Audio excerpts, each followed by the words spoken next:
बिस्मिल्लाहिर्रहमानिर्रहीम, अस्सलाम वालेकुम। बाखबर सवेरा में खुश आमदेद, गुड मॉर्निंग टू ऑल। मैं सदफ अब्दुल जब्बार, मेरे साथ हैं साइम खान। जी साइम, आज कुछ मुस्कुरा रहे हैं आप, खैरियत तो है? टिक टॉक आवाज़ आ रही है आपको? हाँ। ये काउंटडाउन क्यों दे रहे हैं आप? ये अगर आप लोगों ने कल सोशल मीडिया चेक किया हो तो ये काउंटडाउन इसलिए है कि बिलावल साहब ने कल जनाब बता दिया है कि टिक टॉक पाकिस्तान मुस्लिम लीग नून की उल्टी गिनती शुरू हो चुकी है। ये उन्होंने कल आके बड़े क्लियरली साफ अल्फाज में बता दिया है। बताने का मकसद आप लोगों को ये है कि जो टेंशन थी बिटवीन पीपल्स पार्टी एंड पाकिस्तान मुस्लिम लीग नून वो बढ़ती से बढ़ती बहुत बढ़ गई। अब तो ऐसे ऐसे अल्फाज बोले जा रहे हैं, खैराती mandate, form 47 plus ultra pro max की बस अब कहना रह गया है। इसके बाद वो शायद कोई कह देगा। ये वो वीडियो है जिसका साइम जो है ना हमें बता रहे थे कि टिक टॉक बिलावल साहब ने उल्टी गिनती शुरू कर दी है। अब सोचें, बिलावल साहब वो पार्टी के चेयरमैन हैं, उस पार्टी के चेयरमैन हैं जिन्होंने भरपूर सपोर्ट किया मुस्लिम लीग नून को हुकूमत बनाने में। वज़ीर आज़म का जो इंतखाब होना था उसमें इन तमाम तर मराहिल में, फिर 26वीं तरमीम, फिर 27वीं तरमीम, इन तमाम मराहिल में मुस्लिम लीग और पीपल्स पार्टी साथ साथ आइनी ओहदे पीपल्स पार्टी के पास हैं। बट ये उल्टी गिनती सिर्फ उन्होंने ये मैसेज दिया जैसे पीपल्स नून लीग के लिए शुरू हुई है, क्योंकि इनके विफाक में तो ज़ाहिर काबीना में हिस्सा नहीं है, काबीना में शिरकत नहीं है, काबीना में हुकूमत नहीं है, बट सिंध में गवर्नमेंट है और बाकी भी पार्टियों की सूबों में गवर्नमेंट है। अच्छा, ये तो इस बात की जो भी आप बात कर रही हैं कि ज़ाहिर है आइनी ओहदों पे हैं और ऐसे काबीना का हिस्सा नहीं है, तो अज़मा बुखारी साहिबा इस बात का जवाब ये देती हैं। वो कहती हैं कि तो फिर आप बिस्मिल्लाह करें, आप लोग फिर इस्तीफ़े शुरू करवाएं, बलूचिस्तान से लें इस्तीफ़े। आप लोग फिर वो तो यहाँ तक कहते हैं कि सदर मुमलिकत से भी कहें कि इस्तीफ़ा दें, आप लोग स्पीकर से भी कहें इस्तीफ़ा दें। आप लोग फिर शुरुआत अगर करनी है आप लोगों ने तो फिर आप लोग शुरुआत करें। फिर आप लोग इस निज़ाम का हिस्सा क्यों है? क्योंकि जब वो लोग जब शिजली साहब कहते हैं कि पाकिस्तान मुस्लिम लीग नून फॉर्म 47 प्लस का इनके पास मैंडेट है, तो फिर इसके जवाब में अज़मा बुखारी साहिबा ये बात करती हैं कि फिर आप इस निज़ाम का हिस्सा क्यों है? अच्छा, बिलावल साहब ने फिर अपने जियालों को ये बोला है कि आप तैयारी पकड़ें, और इसका जो कॉन्टेक्स्ट है, जो इसका बैकग्राउंड हमें पता है कि जी मुजफ्फराबाद और मीरपुर के जो इलेक्शन हुए हैं, ख़ासतौर पर पहला मरहला, दूसरा मरहला, बहुत सारे तहफ़्फ़ुज़ात हैं पीपल्स पार्टी को। अब वो ये कहते हैं जी हमारी चोरी शुदा सीटें वापस दिलाई जाएँ। आज़ाद कश्मीर साफ शफाफ नहीं, धांधली, गोली, कातिल और खूनी इलेक्शन थे ये, और कश्मीरियों ने बड़ी दिलेरी से नून लीग की धौंस, धांधली और गोलियों का मुकाबला किया और कारकुनों की शहादत कबूल की, लेकिन पीपी को 9 नशिस्तों पर कामयाब कराया। सुन लेते हैं ज़रा बिलावल साहब ने क्या कहा अपनी उस वीडियो पैगाम में। मेरे मुस्लिम लीग नवाज के दोस्तों के लिए जो पैगाम है वो सिर्फ इतना कि आपको वो आवाज़ सुनाई दे रही है, ज़रा गौर से सुने। टिक टॉक आपकी उल्टी गिनती शुरू हो चुकी है।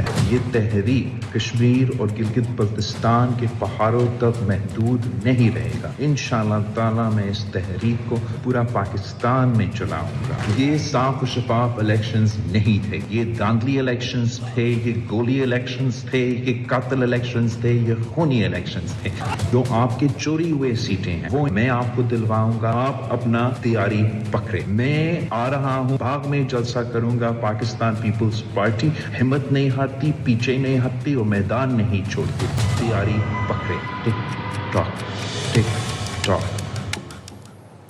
तो चलें जी, इस पे बात कर लेते हैं। हमारे साथ मौजूद है मुस्लिम लीग नून के रहनुमा सेनेटर अफनानुल्लाह साहब। अफनान साहब, बहुत शुक्रिया। ज़ाहिर है यहाँ पे बिलावल साहब की वीडियो भी आपने मुलाहिज़ा कर ली होगी, अब तो उन्होंने बाकायदा तौर पे मैसेज भी दे दिया, लेकिन मैं आज ज़रा जिक्र करना चाहूँगी शर्जील साहब का। शर्जील साहब कहते हैं जी मुस्लिम लीग नून PTI प्लस बनना चाह रही है। वफाकी हुकूमत की उल्टी गिनती, जैसे बिलावल साहब भी अभी कह रहे थे, शुरू हो गई है। ज़रा हमें बताइएगा, इस उल्टी गिनती की काउंटडाउन तो उन्होंने स्टार्ट कर दिया है, अब आप लोग क्या करने जा रहे हैं?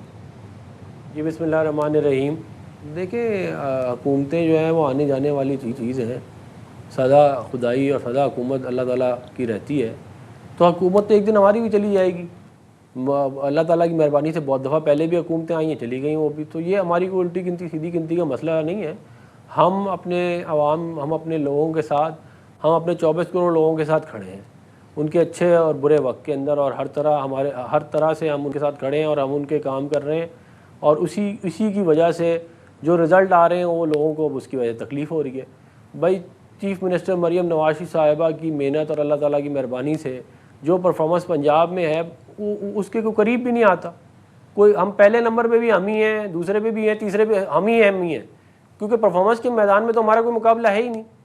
पीटीआई जो है वो नैरेटिव खेलती है, पीपल्स पार्टी के पास परफॉर्मेंस नाम की चीज़ ही नहीं है। कराची का आप जाके अशर देख लें, अगर आप किसी को यकीन नहीं आ रहा तो ये है सारा मामला। अब उसमें वो ये प्लस हो जाए वो माइनस हो जाए, भाई बात ये है कि जो प्लस माइनस हो जाए, आपके वोट निकले हैं एजेके के इलेक्शन थे 600 800, जहाँ पे हमारा कैंडिडेट ले रहा था 28,000 25,000 15,000, उधर आपके ये चंद 100 वोट पड़ रहे थे।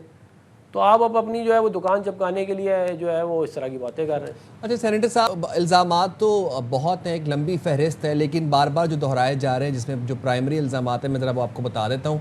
एक तो शजील मेमन साहब ये कहते हैं कि नून लीग के गुल्लू भट्टो ने कश्मीर इलेक्शन में मार कुटाई की, उन्होंने वहाँ पर तशद्दुद किया। दूसरा वो ये कहते हैं 2024 की जो धांधली की रवायत थी नून लीग की, वो दोहराई गई है आज़ाद कश्मीर इलेक्शंस में। वो कहते हैं फॉर्म 47+ की कार्रवाई डाली है। तो इन इल्ज़ामात पर आप क्या कहेंगे? फॉर्म 47+ की कार्रवाई कह रहे हैं आप लोगों ने डाली है।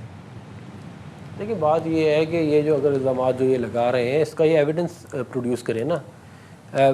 ये खाली इल्ज़ामात लगा के अपने लोगों को झूठी तसल्लियाँ देना चाहते हैं, क्योंकि ये वाली बात नहीं कर सकते कि जिन हल्कों में मुस्लिम लीग नून के कैंडिडेट को 25,000 या 30,000 वोट पड़ रहे थे, वहाँ पे हमारे कैंडिडेट को 500 वोट पड़े, 600 वोट पड़े। भाई किसी को क्या ज़रूरत पड़ी धांधली करने की? जब आप मुकाबले में पीपल पार्टी हो तो ज़रूरत ही नहीं है, क्योंकि उनको वोट ही कोई नहीं पड़ने, क्योंकि उनकी परफॉर्मेंस ही सिफर है। कि कराची में यूनिवर्सिटी रोड तक तो आपसे ठीक हो नहीं रही, 3 साल से आप एक मेट्रो बना रहे हैं, वो आपसे बनती नहीं है। पूरा कराची पानी जो है वो पैसे दे के ख़रीद के क्या कहते हैं कर रहा है।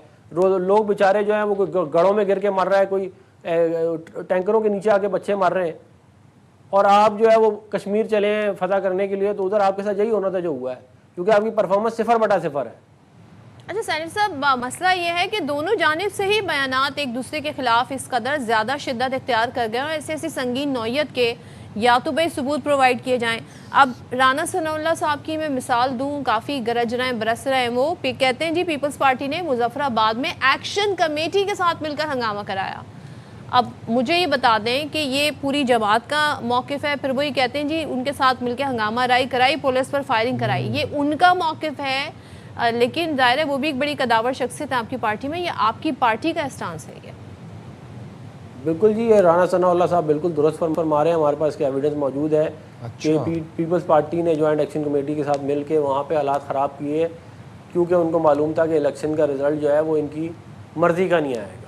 और मैं आपको एक और बात भी आज बता दूँ कि जीबी के इलेक्शन में भी इन्होंने धांधली की थी, और 2 ऐसे हल्के थे जहाँ पे इन्होंने रीपोल नहीं होने दिया, और आपको याद होगा रीपोल की बात हुई थी और फिर रीपोल हुआ नहीं था, क्योंकि बिलावल साहब ने फरमाया कि मैं हुकूमत गिरा दूंगा और मैं बजट में हम वोट नहीं देंगे अगर ये रीपोल हुआ, क्योंकि ये धांधली करके वहाँ पे भी जीते हुए। इस तरह हुआ, इस दफ़ा ये है कि इन्होंने धांधली करने की कोशिश की और उनसे हमने इनको करने नहीं दी, तो ये इलेक्शन अब बुरी तरह हार गए।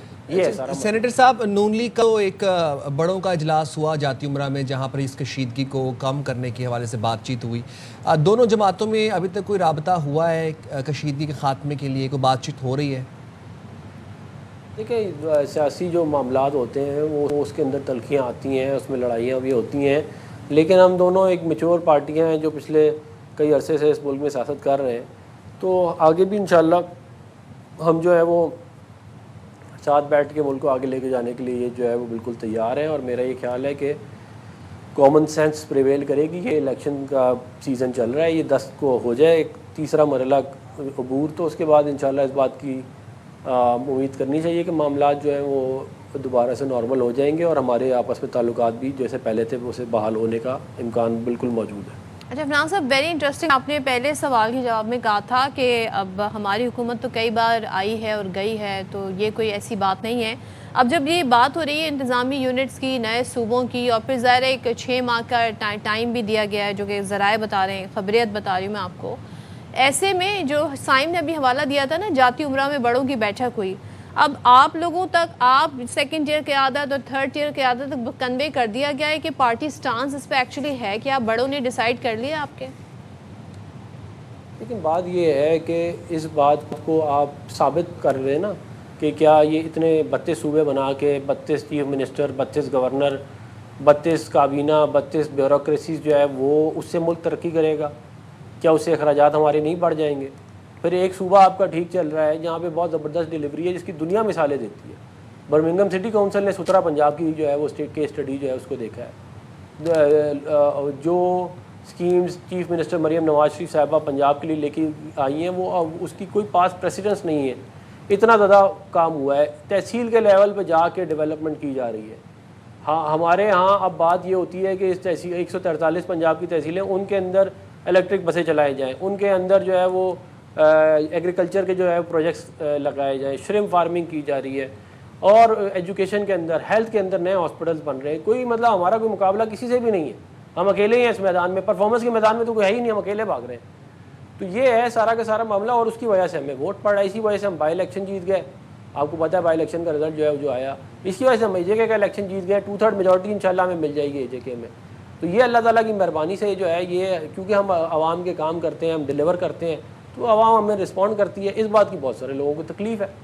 भाई आप भी परफॉर्मेंस कर लें, आप भी लोगों की, आप जाके सिंध में हशर देखें, आप जाके कराची का देखें, छोड़ दें इंटीरियर सिंध में क्या होगा।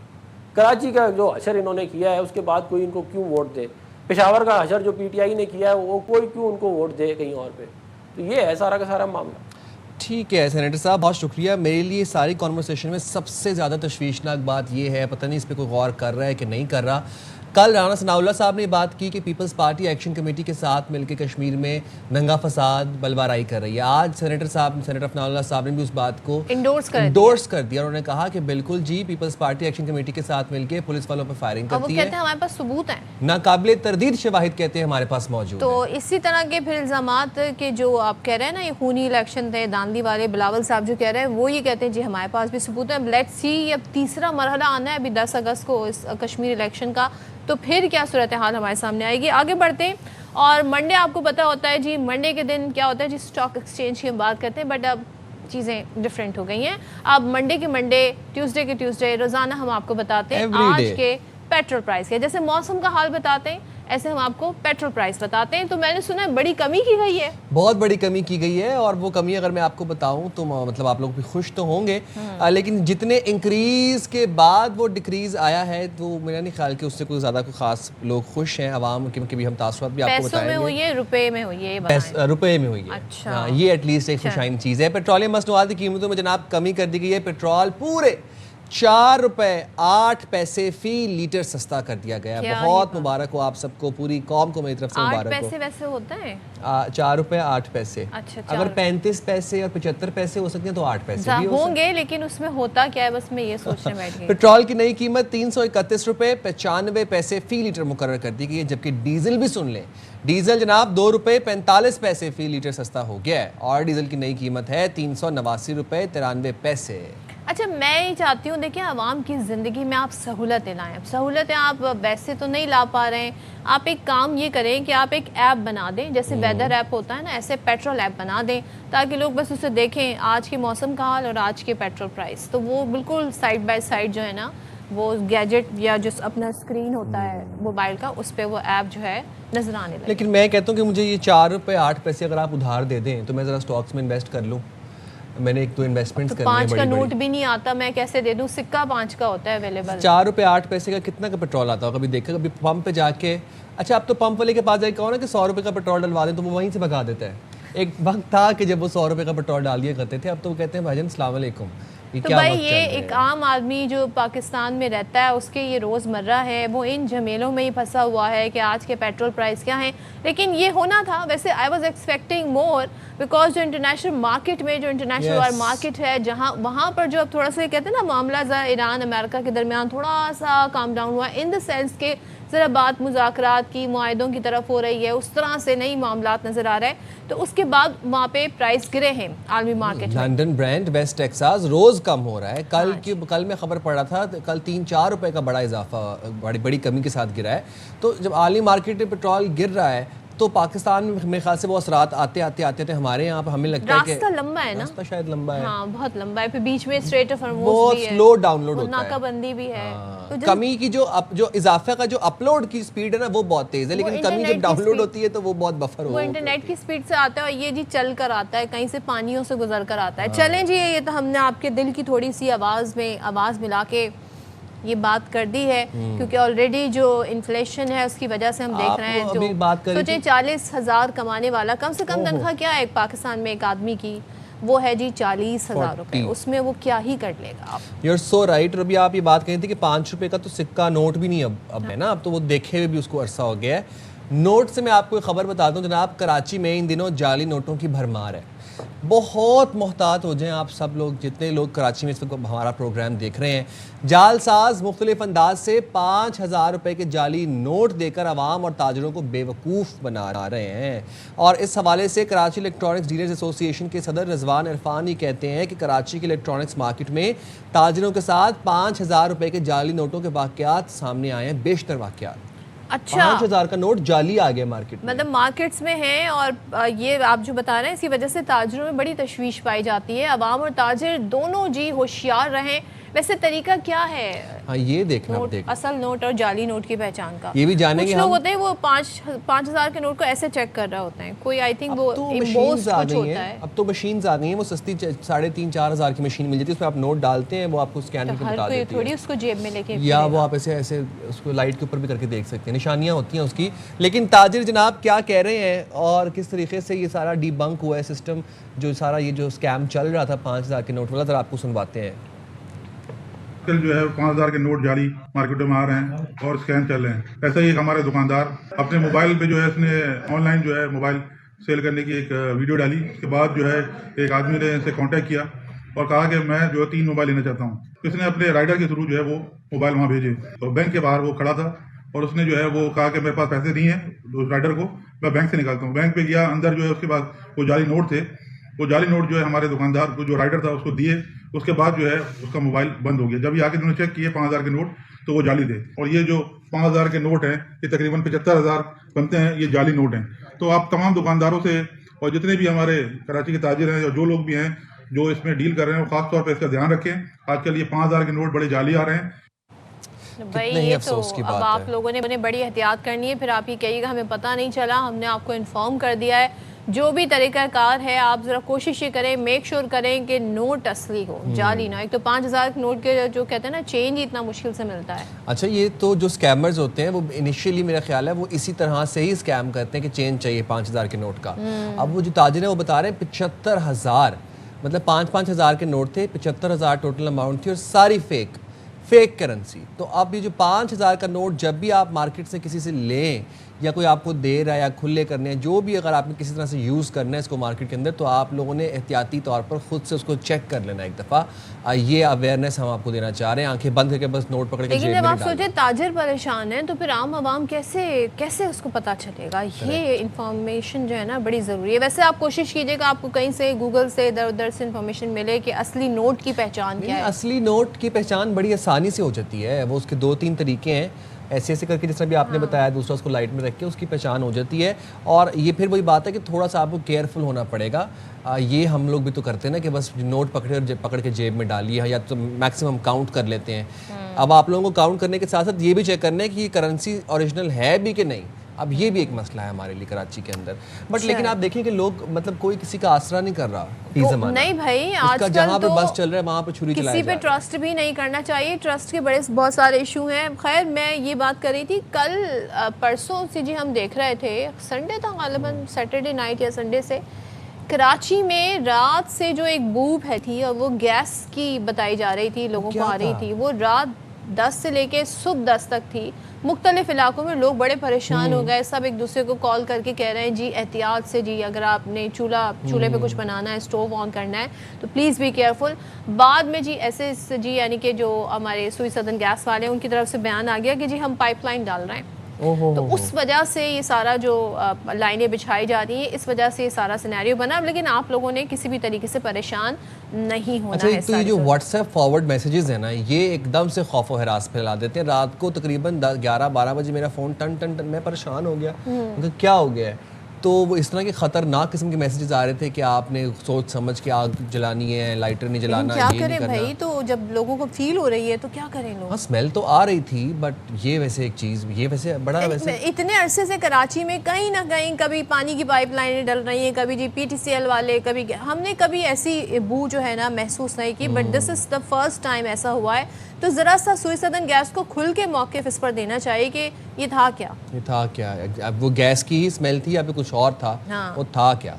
मूविंग फॉरवर्ड ज़रा अब हम मौसम का जिक्र कर लें, आपको मौसम की अपडेट दे देते हैं जनाब। कराची में तो बादल नहीं बरसे, पहली तारीख आ गई, 2 तारीख आ गई, 3 आ गई, आज 4 हो गई। हमें कहा गया था मौसम वालों ने फर्स्ट सेकंड को बारिश होगी, ठीक ठाक बारिश होगी, ठीक ठाक भी किया, थोड़ी बहुत भी बारिश नहीं। चलें कोई नहीं, मैं कहता हूँ अच्छा ही है, जो होता है अच्छे के लिए होता है। फिर आपको पता है ज़्यादा बारिश होती है, ज़्यादा पानी आ जाता है, फिर वो इशू हो जाता है। तो मॉनसून का नया सिलसिला पंजाब और खैबर पख्तूनख्वा के मुख्तलिफ इलाकों में एंटर हो चुका है। मूसलाधार बारिश ने मौसम को खुशगवार बना दिया है, ताहम कई शहरों में शहरी मुश्किलात का शिकार हो गए हैं। वो कैसे कि लाहौर, रावलपिंडी और नवाही इलाकों में तेज़ बारिश रिकॉर्ड की गई, जबकि चकलाला, कचहरी और लियाकत बाग के इलाकों में 50 मिलीमीटर तक बारिश रिकॉर्ड हुई। रावलपिंडी के ढोक खब्बा में नाले पर तजावुज़ात के बायस बारिश का पानी सड़कों पर जमा हो गया और लाहौर के मुख्तलिफ इलाकों में मूसलाधार बारिश का सिलसिला जारी है।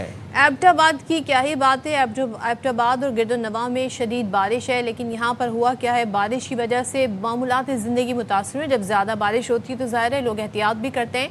शाहर रेशम समेत मुतादिद लिंक रोड्स पर ट्रैफिक की रवानी भी मुतासर हुई। अब महकमा मौसमियात ने खैबर पख्तूनख्वा, कश्मीर, गिलगित बल्तिस्तान, पंजाब, इस्लामाबाद और शुमाल मशरक़ बलूचिस्तान के बाज़ इलाकों में मज़ीद गरज चमक के साथ बारिशों की पेशगोई कर दी है। बिल्कुल उन्होंने सिंध को आउट कर दिया सिनेरियो से। अब ज़ाहिर है यहाँ पर सिस्टम नहीं आया बारिश का, तो उन्होंने कहा जी बारिश फ़िलहाल यहाँ पर ऐसी नहीं होगी, बट बलूचिस्तान के जो शुमाल मशरक़ी इलाके वहाँ तक बारिश मेरे ख्याल से मॉनसून को भी तरस आ ही गया हमारे ऊपर। वो कहते हैं कि पहले मॉनसून भी सोच रहा होगा कि पहले अपना सीवरेज का सिस्टम ठीक करें, फिर मैं मॉनसून का सिस्टम लेके आऊँगा। मौसम भी यही सोच रहा होगा। चलिए जनाब गुफ्तगू कर लेते हैं। हमारे साथ मौजूद है अमीर हैदर लारी, चीफ मेट्रोलॉजिस्ट हैं। बहुत शुक्रिया अमीर हैदर लगारी साहब, आपने प्रोग्राम के लिए वक्त निकाला। पंजाब और सिंध के कुछ इलाकों में सिर्फ बारिश का सिलसिला जारी है।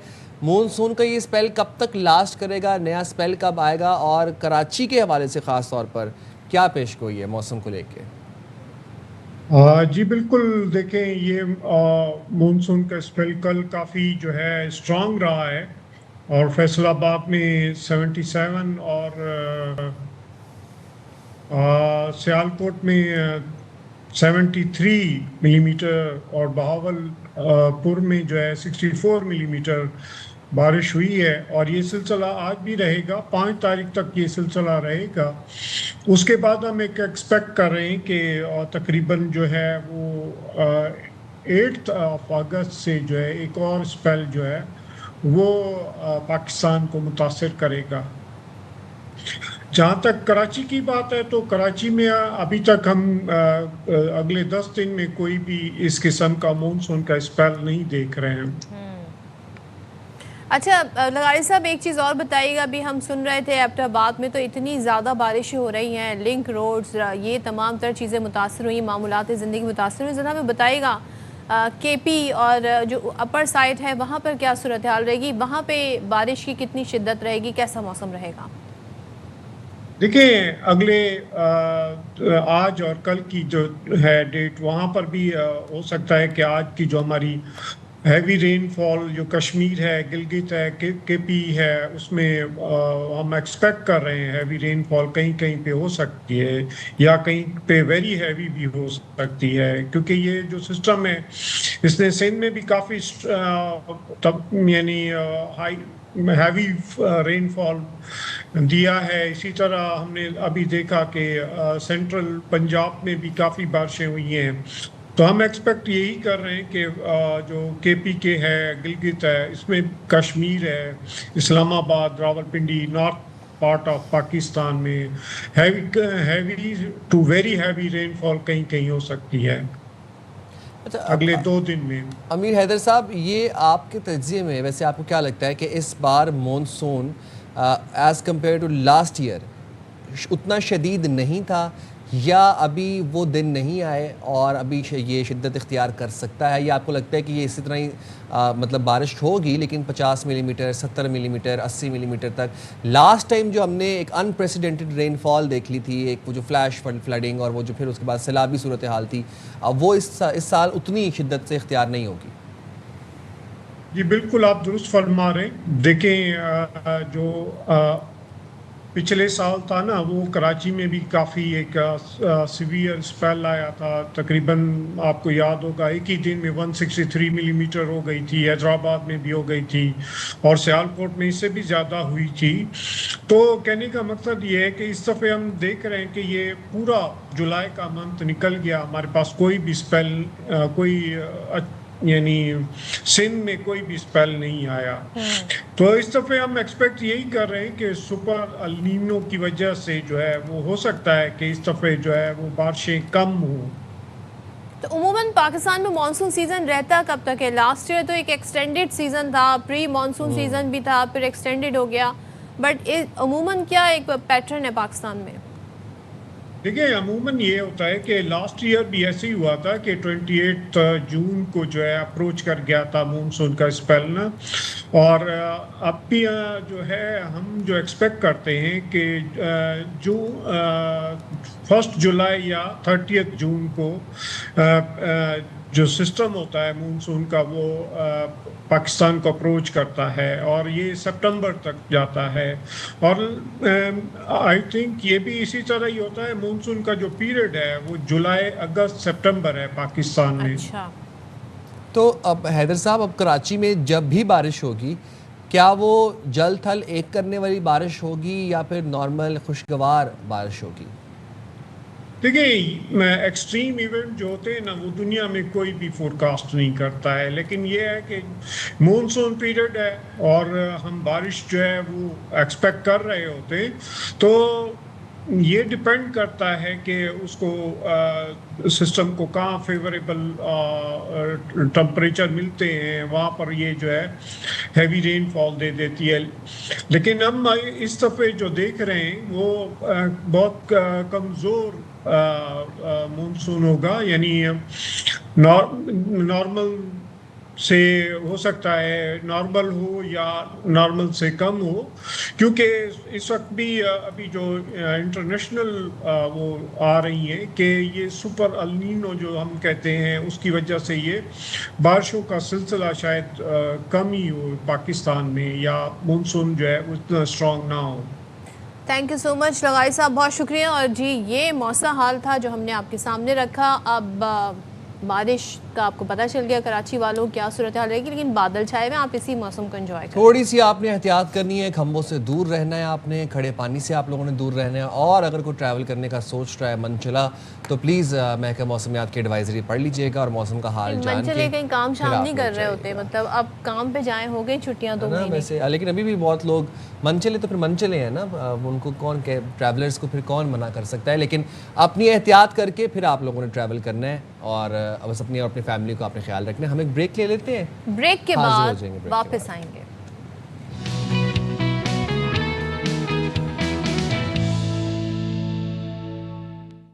Welcome back once again. बात करेंगे ज़रा इस वक्त जो सियासी मंजरनामा है उसमें, यूँ तो हम देख रहे हैं कि कश्मीर इलेक्शन को लेकर काफ़ी ज़्यादा दोनों जमातें एक दूसरे से प्रेस कॉन्फ्रेंस करके एक दूसरे के हवाले से बयान दे रही हैं, लेकिन इसके साथ साथ एक और इशू है, वो है जी नए इंतज़ामी यूनिट्स और नए सूबों के हवाले से। जब से वज़ीर दाखिला ने बात की, फिर इसी तरह की बात मुस्तफ़ा कमाल साहब जो कि वफाकी वज़ीर हैं सेहत के, साथ ही फिर अलीम खान साहब ने भी कम पेश बात की, फिर ख्वाजा आसिफ ने एक तरीके से इन बातों को इंडोर्स ही कर दिया कि ये ज़रूरत है और गुड गवर्नेंस के लिए नागुज़ीर हैं। तो अब देखते हैं जी, सियासी जमातें ख़ास तौर पे पीपल्स पार्टी और नून लीग, उनकी जो आला क़यादत है उसकी उनकी तरफ से कोई ऐसा ख़ास बयान इस हवाले से अभी नहीं आया है। अच्छा, लेकिन साथ साथ आपको बता दें, जहाँ पे आपने वज़ीर दिफा का जिक्र किया, आपने मुस्तफ़ा कमाल साहब का किया, वज़ीर दाखिला साहब का किया, नेशनल डायलॉग कमेटी ने भी जनाब मुल्क में नए इंतज़ामी यूनिट्स का क़याम नागुज़ीर करार दे दिया है। फवाद चौधरी साहब कहते हैं कि गवर्नेंस का मौजूदा निज़ाम आवाम के मफाद में नहीं है, सियासी जमातों और इस्टेब्लिशमेंट को बात करनी चाहिए। ये आसमान से उतरी बात नहीं कि सूबे तकसीम नहीं हो सकते, सिंध पहले तकसीम हो चुका है। महमूद मौलवी ने कहा कि सूबे बनने से सिंध की तकसीम की बात हो रही है, ना सूबा अलग करने की। इंतज़ामी यूनिट बनना ज़रूरी है, कराची के कारोबारी लोग इस पर बात करने से खौफज़दा हैं। तो चलें अब सियासी जमातें, ख़ास तौर पे जो 2 जमातें हैं, ये क्या सोच रही हैं इस पर बात कर लेते हैं। पीपल्स पार्टी के सीनियर रहनुमा कमर ज़मान कायरा साहब हमारे साथ मौजूद हैं। कायरा साहब, ये एक डिबेट शुरू हो गई है, अब नेशनल डायलॉग कमेटी तो चले उन्होंने अपनी तजवीज़ दी है, वो पहले से इस तरह की कमोबेश बात करते रहते थे, लेकिन पीपल्स पार्टी की आला क़यादत इस बारे में क्या बैठेगी, सोचेगी? आपकी कोई सेंट्रल कमेटी का इजलास होगा? अब तक आप लोगों की जानिब से जो बयानात आए हैं वो दो टोक हैं। मुराद अली शाह साहब ने कह दिया जी हम इस तरह की किसी तकसीम की तरफ नहीं जाएंगे, बट जिस तरीके से इस पर बहस हो रही है लगता है मामला नागुज़ीर ही होता जा रहा है। आप क्या कहिएगा? बहुत शुक्रिया जी। जहाँ तक ताल्लुक नए इंतज़ामी यूनिट्स का है, देखिए किसी बंदे को अपनी राय रखने का तो हक है, बिल्कुल। ये वजीर दाखिला साहब की ज़ाती राय थी और उनकी राय के ऊपर कोई सीरियस तहर्रुक नहीं हुआ। एक आइडिया के तौर पे उन्होंने एक इंटेलेक्चुअल फोरम पे डिबेट की। उनको उनकी इस बहस को जब मीडिया में उठाया गया तो उसको रिस्पॉन्ड किया कुछ लोगों ने, कुछ ने उसको सेकंड किया, कुछ ने नहीं किया। नए इंतजामी यूनिट बनने के ऊपर इस वक्त मसला क्या है? अगर तो हमारे हुक्मरान यानी हुक्मरान जमात या हुक्मरान जमात की या उनके जो वज़रा हैं वो ये समझते हैं और उनके जमात के सीनियर लोग ये समझते हैं कि ये एक मसला है गवर्नेंस और इसका हल छोटे सूबों में है, तो उनको ये डिबेट खोल के पार्लियामान में या पहले सूबाई असम्बलियों में लानी चाहिए। आइन के अंदर तरीक़ाकार दर्ज है। आपने अगर बाकायदा सूबे बनाने हैं तो उस तरीक़ाकार के मुताबिक आपको लेजिस्लेशन कर लेनी चाहिए। एक है डिबेट, हाँ आप इंटेलेक्चुअली डिबेट करें, लोग उसको ओन करें और फिर नए इलेक्शन के अंदर आप देखते हैं कि जमात को, जो भी जमात इसको लीड करती है, वो अवाम के पास लेके जाती है ये आइडिया और अवाम उसको वोट देते हैं और वो आके जो नए सूबे बना लेते हैं। बिस्मिल्लाह, किसी को क्या एतराज़ होगा? अभी तो इस पे अपनी अपनी स्टेटेड पोजीशंस हैं। मेरी जमात की एक पोजीशन है, बाकी जमातों की अपनी एक पोजीशन है। अच्छा, दूसरा पहलू इस डिबेट का यह है कि इस डिबेट में जो लॉजिक पेश की जा रही है, जो मंतक है कि नए सूबे बनने चाहिए, फलां मुल्क में बने, हिंदुस्तान में इतने हुए, बरतानिया में इतने, अपने अमेरिका में इतने बने, हमारे यहाँ भी नए सूबे क्यों बनने चाहिए? ताकि इंतज़ामी यूनिट छोटे हो जाए, पावर नीचे डिवाल्व हो जाए और हुक्मरान और अवाम के दरमियान फासला कम हो जाए, उससे गवर्नेंस इंप्रूव हो जाएगी। चले, एक अच्छा आइडिया है, इसको बहस कर लेते हैं, लेकिन पहले हमें देखना होगा कि हमारे आइन के अंदर जो तरीक़ाकार हुक्मरानी का दर्ज है, क्या हमने उस पर बदर्जा उत्तम काम किया? क्या आइन को चलने दिया और एग्जॉस्ट हो गया हमारा जो पहले से कंसेंसस है, यानी पाकिस्तान में 3 टियर गवर्नमेंट होगी, ये आइन कहता है ना, एक वफाकी, एक सूबाई, एक लोकल गवर्नमेंट। अब वफाकी गवर्नमेंट बनाई गई, असेंबली बनाई गई, जिस तरह के माहौल में असेंबलियां बनती हैं, जिस तरह के इलेक्शन होते रहे हैं, हमने उसकी रूह के मुताबिक उसको नहीं चलने दिया। उसमें कौन कौन कसूरवार ये और बहस है, छोड़िए उसको, लेकिन बहरहाल वो काम पूरी तरह करने का उसे मौका नहीं मिला। बट इवन देन पार्लियामेंट अपना काम कर रही है और आज भी पार्लियामेंट में अच्छे और बेहतर लोग भी बैठे हुए हैं, मेरे जैसे भी जो सूबाई टियर का वो भी कर रहा है, उसकी हद तक वो भी अपनी जगह काम इंटैक्ट है, काम कर रहा है, सूबाई हुकूमतें काम कर रही हैं। एक थर्ड टियर है जो सर्विस डिलीवरी वाला है, वो है लोकल गवर्नमेंट का निज़ाम, जो आपका आइन कहता है। आपने आज तक एक मौसर लोकल गवर्नमेंट का निज़ाम पूरी तरह नहीं बनाया, सिवाय जनरल मुशर्रफ के दौर के। हमारे अहद में तो कम से कम मेरी जिंदगी में तो एक निज़ाम आया जो कि लोगों के बहुत करीब था और बड़ा एम्पावर्ड था। उसमें कुछ खामियां थी जो दूर करनी चाहिए थी, जो वक्त के साथ साथ डिटेक्ट हुई, उनको दूर करके उस निज़ाम को इम्प्रूव करना चाहिए था। हमने वो निज़ाम बनने नहीं दिया। तो जो सारी डिबेट है वो तो है ही ना कि नए सूबे बने जिले लेवल पे या डिवीजन लेवल पे, तो आपके पास लोकल गवर्नमेंट का वो निज़ाम जो आइन में तफवीज है, तयशुदा है, हम उसको आइनी तहफ़्फ़ुज़ दें और लोकल गवर्नमेंट का निज़ाम चलाएं, उसको इख्तियार दें। अगर नए सूबे बना के भी इख्तियार नहीं देने तो फिर किस काम के? तो ये जो आइडिया है, मैं तो इस आइडिया के मैं खिलाफ नहीं हूँ, आप डिबेट करें, अच्छा। लोगों को कायल करें, लेकिन मैं समझता हूँ जाती तौर पे मैं समझता हूँ कि आपका पहला काम लोकल गवर्नमेंट का निज़ाम है, डेवोल्यूशन ऑफ पावर है, डेवोल्यूशन ऑफ रिसोर्सेज है, और वो आपके आइन के अंदर दिए गए तरीका कार में दर्ज है। इस वक्त जो सिंध अपने में उस बलदियाती निज़ाम है, आपके ख्याल में वो बहुत आइडियल निज़ाम है? एक मिनट, देखिए ना, निज़ाम जो भी है, अगर उस निज़ाम को आपने इम्प्रूव करना है, उसकी खामियों को दूर कर लीजिए। ये किसी एक बंदे के साथ लिखा तो नहीं होता ना, वो तो एक इंतजामी ढांचा है। आप उसके साथ चलिए, काम कीजिए, कोई रोक तो नहीं रहा ना आपको इम्प्रूव करने से। सिर्फ इतनी गुजारिश है कि आपने लोकल गवर्नमेंट का निज़ाम डेवोल्यूशन करके इख्तियार और वसाइल दोनों चीज़ें नीचे भेजिए, उसको काम करने दीजिए। अगर उसमें इम्प्रूवमेंट की ज़रूरत हुई तो कर लीजिए। यानी मैं उसके आपकी बाद बात फिर से इस तरह के नतीजा अखज़ आइडियाज़ करूं पे काम कायरा करें। साहब कि आप ये कह रहे हैं कि जी कोई हर्ज नहीं है नए इंतजामी यूनिट्स बनने में, नए सूबे बनने में, बस साथ मैंने मिलके नहीं कहा बैठ ये। जाएं और उस पर गुफ्तगू कर लें, एक नहीं, मैंने डायलॉग ये कर नहीं लें। कहा, मैंने ये नहीं कहा। मैंने दो बातें कही हैं। एक बात मैंने ये कही है कि किसी को जो बहस है या डायलॉग है, इससे रोका तो नहीं जा सकता, उनका हक है वो बहस करें और लोगों को कायल करें। अगर लोग कायल हो जाते हैं, अगले इंतखाब में वोट मांगे लोगों से, लोगों ने इस पॉइंट को वोट दे दिया, बिस्मिल्लाह। दूसरा मैंने कहा कि जो पहले से मौजूद तरीकाकार है आइन में, हमारे पंजाबी में कहते हैं आगा दौड़ पीछा चौड़, यानी आगे आगे आप भागते करके काम यानी करते कि जाते अगले हैं, मंशूर पीछे का सब मतलब खराब है करते 2.5 साल तक यही सिस्टम चलेगा। सिस्टम अभी रीसेट मांग रहा है, मगर आप कह रहे हैं 2.5 साल यही सिस्टम चले, अगले मंशूर में सियासी जमातें ये पॉइंट लेकर आए, ये कह रहे हैं आप कायरा साहब? अच्छा, कायरा साहब की आवाज़ हम तक नहीं पहुंच पा रही, हम इनकी ज़रा ऑडियो को रिकनेक्ट करने की कोशिश करेंगे। I think he really wants to respond to that thing because हम इनसे रब्ता करेंगे। बड़ा इंपॉर्टेंट पॉइंट है क्योंकि कायरा साहब ने ये बात जो कह दी है ना कि जी वो ज़ाती तौर पे समझते हैं कि पावर होनी चाहिए, निचली सतह तक मुंतकिल होनी चाहिए, और अगर कोई निज़ाम आइडियल नहीं है, बल्दियाती निज़ाम आइडियल नहीं, तो उसकी खामियों को दूर करना चाहिए, विच इज़ लाइक MQM यही मुतालबा करती आई है। अगर सिंध की हद तक मैं बात करूं कि भाई हम चाहते हैं जी इसमें चेंजेस आए 140A के हवाले से। चले हम ब्रेक ले लेते हैं, मीनवाइल हम कायरा साहब को भी कनेक्ट करने की कोशिश कर लेंगे, हाजिर होंगे ब्रेक के बाद। स्टे देयर विद अस।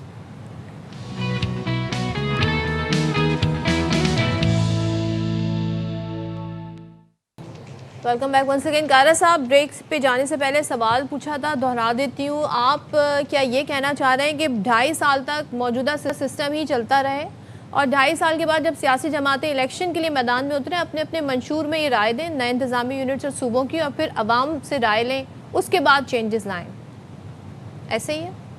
जी, मेरा मुराद ही यह है कि आइन के अंदर पहला काम तो ये करें कि आइन को पूरी तरह चलने दें और उसका ड्राफ्ट करें। जो एडमिनिस्ट्रेटिव स्ट्रक्चर वफाकी, सूबाई और लोकल गवर्नमेंट का उसमें दर्ज है, पहले लोकल गवर्नमेंट के इंतखाब तो कराएं, उनको इख्तियार दें, उनको वसाइल दें और पावर नीचे डिवॉल्व करें। उसके बाद उस निज़ाम में अगर कोई खामियां हुई तो दूर हो जाएगी, तो ये जो छोटे इंतजामी यूनिट है इसका मसला ही हल हो जाएगा। लेकिन अगर किसी की इंडिविजुअल राय है, वो वज़ीर दाखिला हो या कोई और दोस्त हो, उनको अपनी राय रखने का हक है, वो राय लोगों के सामने देंगे और उस राय के ऊपर राय आमा हमवार होगी और लोग वोटिंग के जरिए ही उनको ऑथराइज करेंगे ना, और तो कोई तरीका नहीं है, क्योंकि आइन के मुताबिक ये काम तो असेंबलियों से होना है। अच्छा, इस सूबे के अंदर फर्ज करें आप पंजाब में, सिंध में, बलोचिस्तान में, KP में, किसी सूबे के अंदर ये ख्याल है कि यहाँ पे इंतजामी यूनिट बनने चाहिए, छोटे सूबे बनने चाहिए, तो वो सूबाई असेंबली से की आइन के अंदर दिया गया जो तरीकाकार है उससे बियॉन्ड तो अब नहीं जा सकते। सर आपका पॉइंट आगे, कमेंट आगे, बहुत शुक्रिया। ब्रेक में जाएंगे, हाजिर होंगे ब्रेक के बाद।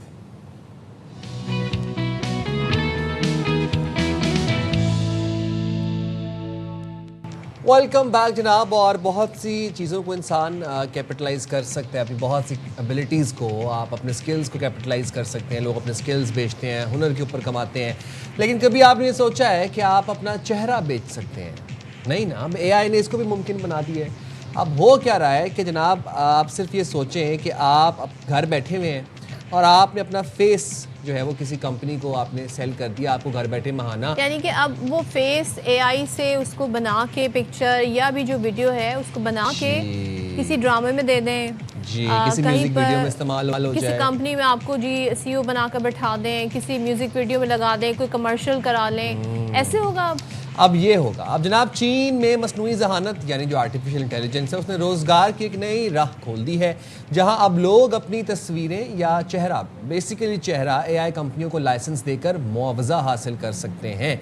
रिपोर्ट्स ये बताती हैं कि चीन में मुतादिद ऑनलाइन प्लेटफॉर्म्स ऐसे अफराद को रजिस्टर कर रहे हैं जो अपनी तस्वीर AI वीडियोस, इश्तिहारात और माइक्रो ड्रामों में इस्तेमाल करने की इजाज़त देते हैं और इसके बदले मुआवजा सुन लें अब आप, इसके बदले उन्हें 15 से 700 अमरीकी डॉलर तक मुआवजा दिया जाएगा, मतलब 700 से 1500 अमरीकी अच्छा, ये भी नहीं कि जिससे सिर्फ मॉडल्स ही नहीं बल्कि जो आम शहरी हैं, बुजुर्ग अफराद हैं या मुनफरिद खदोखाल रखने वाले चेहरों की, ज़ाहिर है आप देखें ना, हर रीजन के जो लोग हैं उनकी एक अलग ही साख्त होती है, फीचर्स होते हैं, डिफरेंट उनकी रंगत होती है, तो उनकी भी मांग बढ़ गई है।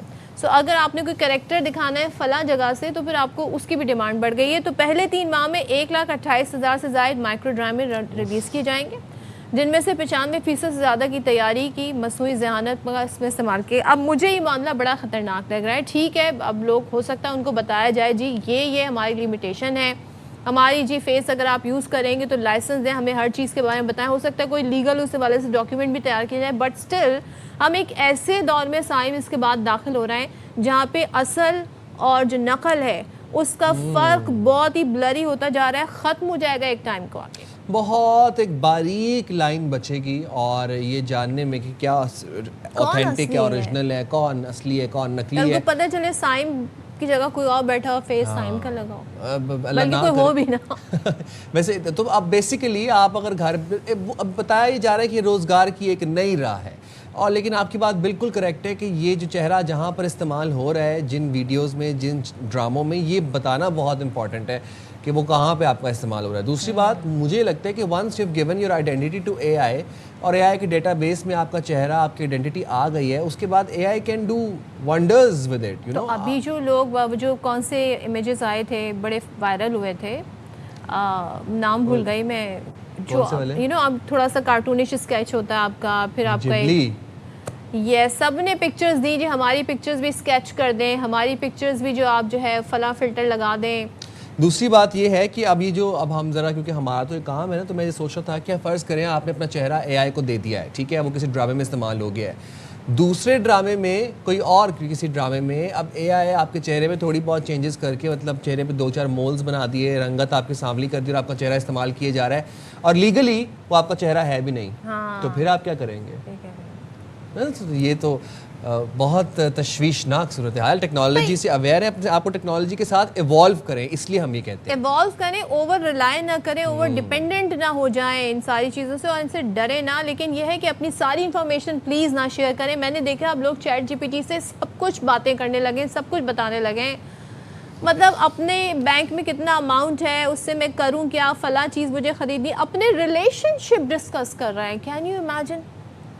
भाई कुछ लोग तो अपने महीने की जो तनख्वाह का बजट है ना वो भी AI से बनवाते हैं। पासवर्ड ही ना बता देना AI को, खुदा के लिए। बट गाइज आपको बस इसलिए कहते हैं कि आप लोग थोड़ा एहतियात किया करें और अपने आप को इवॉल्व करें AI के साथ। आप लोग इतना एटलीस्ट इवॉल्व कर लें कि आपको पता चल जाए कि ओरिजिनल क्या है और बस फेक मैं क्या है, इस हद डीप तक फेक इंटरेस्टेड हूँ कि कोई AI मेरी जगह बैठ जाए, मेरी हमशक्ल, और मैं छुट्टियों पे चली जाऊँ, फिर इतना इंटरेस्टेड हूँ। ये एक बहुत तशवीशनाक सिलसिला शुरू हो जाएगा। दिली ख्वाहिश मैंने अपनी नहीं, हम बिल्कुल नहीं रिप्लेस करने देंगे AI को अपने लिए। आपको क्या पता, मैं लाइसेंस दे दूं? हाँ करेक्ट।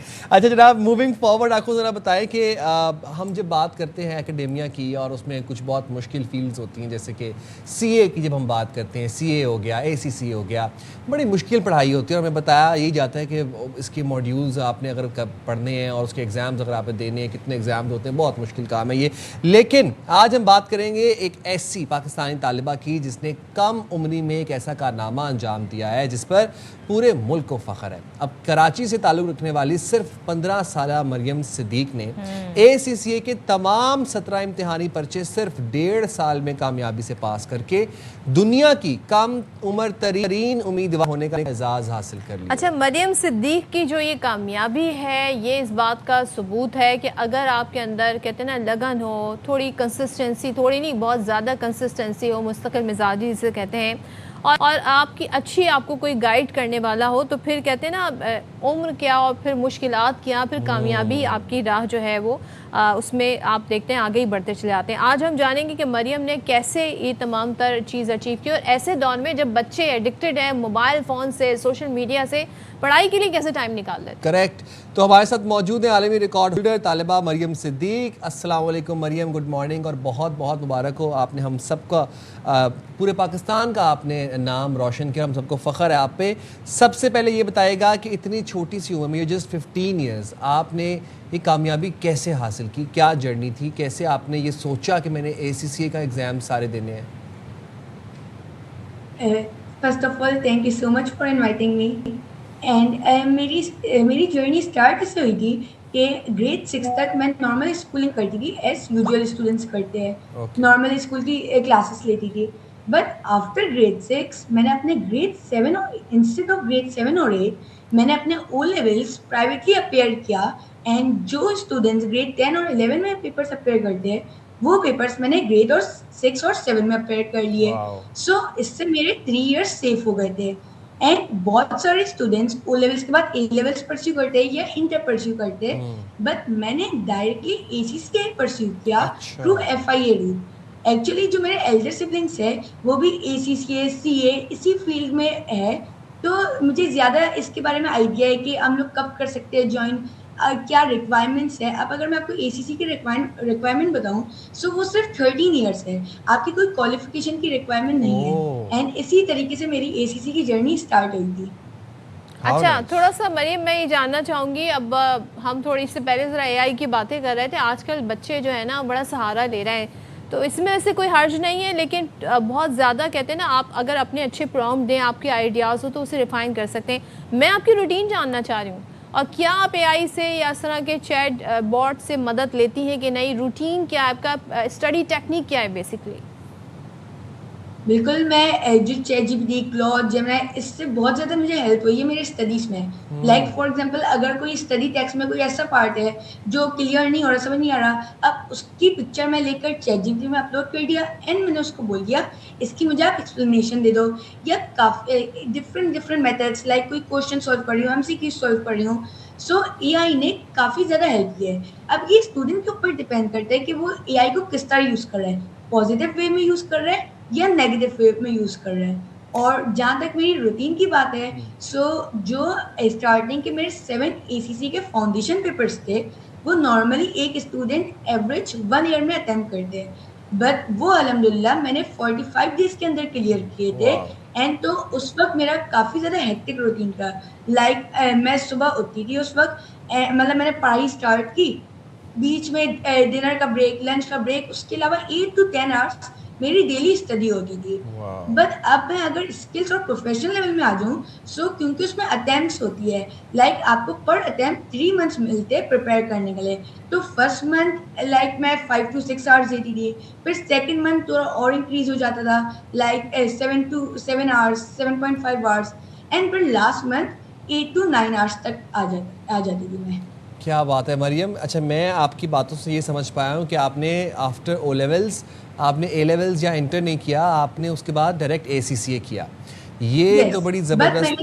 हाँ यस, बट मैंने ना इंटर एक शॉर्टकट के थ्रू किया। वो कैसे, अगर कोई स्टूडेंट का ओ लेवल्स की मैट्रिक कंप्लीट होता है एंड देन उनके ACCA के फर्स्ट 7 फाउंडेशन पेपर अगर क्लियर है तो उनको इंटर में एग्जामिशन मिल जाती है। लाइक टोटल हमारे पास होते हैं 14 पेपर्स, बट अगर आपका foundation level of ACCA complete है, सो आउट ऑफ 14 11 पेपर्स में आपको एग्जामिशन मिल जाती है एंड आपको सिर्फ 3 पेपर्स अटेम्प्ट करने होते हैं और आपको प्रॉपर इंटर की इक्विवेलेंस मिल जाती है। सो मैंने very smart of you.